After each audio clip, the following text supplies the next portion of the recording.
Neri Zilber joins us from Tel Aviv. He is a journalist and a fellow at the Washington Institute for Near East Policy. It's good to see you, sir. First question would be then, Benny Gantz's supporters are celebrating this opportunity from what we've seen, the reports we've seen, but with Netanyahu's failure to form a government, is the celebration premature? I think it is, although Benny Gantz and his party, along with their supporters, would probably be the first ones to tell you that it is premature. According to the parliamentary numbers coming out of last month's election, as well as the internal politics here in Israel, it'll be very difficult even for Benny Gantz to actually form a government.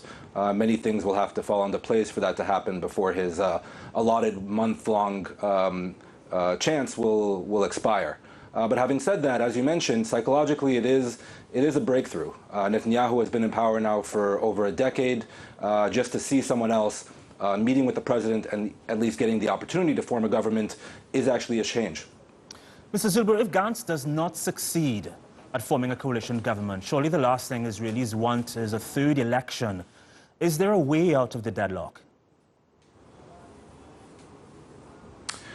Well, before a third election is triggered, there might be a third round well into December of coalition negotiations, parliamentary negotiations.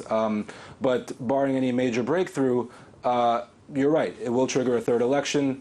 Gantz is hoping that Netanyahu's Likud, along with their right-wing allies, actually break from the prime minister, but that doesn't seem likely anytime soon. So we know, along with Benjamin Netanyahu and Benny Gantz, they don't they both want a unity government as well as their supporters. But if Gantz does not succeed at forming a coalition, just like Benny Gantz, just like Netanyahu did, what would be the reasons that he would fail, you think? I mean, look, the major stumbling block is Netanyahu himself. He has various looming corruption indictments arrayed against him.